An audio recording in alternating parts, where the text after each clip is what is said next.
The backstory of CM Punk. These past weeks have been an exciting one for wrestling fans all over the world, as CM Punk made his highly anticipated return to professional wrestling. Rumors of his return have been flying around for a while now, but no one was sure he would ever return to the ring after leaving for good 7 years ago. On Friday, August 20th, thousands of fans gathered at the United Center in Chicago for the second episode of AEW Rampage, The First Dance. Although the crowd still didn't know for sure if he would be there, the chant for his name reverberated through the United Center. Moments later, The Cult of Personality by Living Colour started playing, sending the crowd into a frenzy, and the chant of CM Punk even became louder. There's no better time than now to tell the story of legendary CM Punk and his journey to becoming one of the greatest wrestlers in the modern era.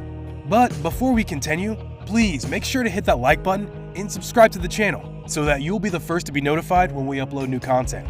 CM Punk, whose real name is Philip Jack Brooks, first ventured into wrestling in 1999 with a backyard wrestling federation called the Lunatic Wrestling Federation. That's where he got his name, CM Punk, when he was put into a tag team named the Chick Magnets. Although Punk and his friends started wrestling for fun, he soon realized that this was what he wanted to do.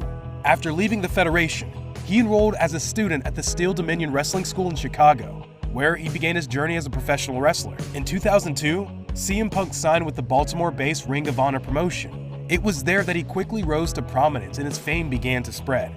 His charisma inside and outside the ring made him become a fan favorite. He also fought some of the greatest matches in the promotion's history against wrestlers like AJ Styles, Cabana, and Eddie Guerrero.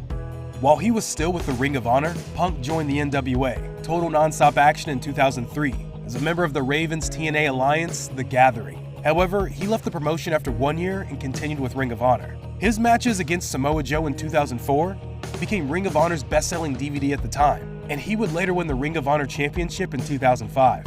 CM Punk continued to gain the attention of larger promotions, and he rose to prominence.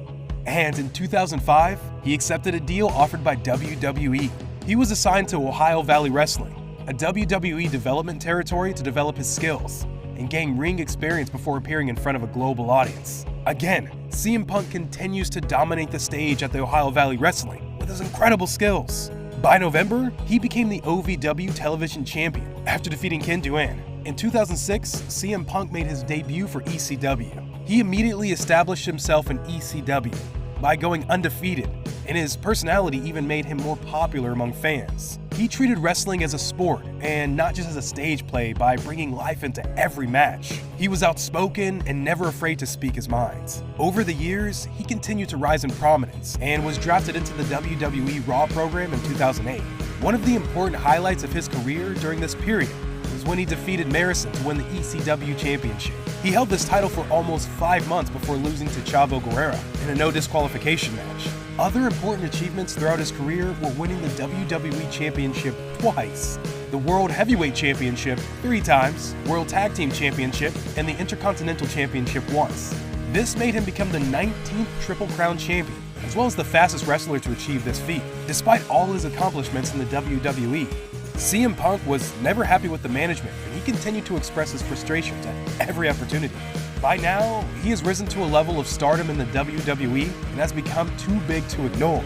In 2011, as he was set to face John Cena for the WWE Championship, he gave his unforgettable pipe bomb promo, where he revealed his discontentment for the WWE and its owner. He eventually left WWE in 2014 under acrimonious terms, stating concerns over his health as his main reason for leaving. A few months after walking away from the company, he received his termination papers on the morning of his wedding day.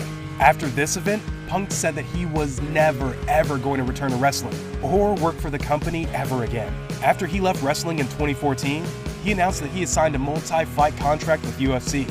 Although he didn't make his debut fight until 2015 in a fight against Mickey Gall, his second and last UFC fight was in 2018 against Mike Jackson. He also lost this fight via unanimous decision, but the result was overturned to a no contest after Jackson was tested for marijuana. Punk left an indelible mark on wrestling, and his legacy continued long after he left WWE. Fans would chant his name to show their displeasure against the management of WWE. When this became more pronounced, WWE muted the crowd microphones to lessen the impact of CM Punk chants. In 2019, there seems to be a gleam of hope that he would return to wrestling. After making an appearance on the Fox Sports WWE Backstage show on FS1, fans were excited that they might soon see their favorite wrestler fighting in the ring once again. But he confirmed that he would not be coming back to the ring. He only accepted the job because he would be under contract with Fox instead of WWE directly. In 2019, the AEW was founded, and many fans believed that it would be a great platform for CM Punk to return to mainstream wrestling. Fans who wanted this to happen continued to ask him about his intention to join AEW, but he would either ignore the question or write off the possibility altogether. When rumors of his return started flying around, fans were excited about it, but no one knew for sure if he would return to the ring. However, many believed that if he was ever going to return, that it would be in AEW. The events that eventually led to his return were kept secret, but some of the actions that followed increased the anticipation of fans, who couldn't wait to have the voice of the voices back inside the ring. Punk's return on August 20th was perhaps the most anticipated in the history of wrestling. The reception he had was massive, and the reactions from the crowd were electrifying. While addressing the excited crowd, he called out Darby Allin, who was watching beside Sting from the rafters, for a match on September 5th at the All Out pay-per-view event at Now Arena back in Chicago. Despite being his first fight in 7 years, CM Punk reminded us why he's called the best in the world, as he defeated Allin at All Out on Sunday. What do you think about CM Punk's return to mainstream wrestling? What are your favorite moments of CM Punk? Also, who would you like to see in our next video? Let us know in the comment section down below. We'll catch you later.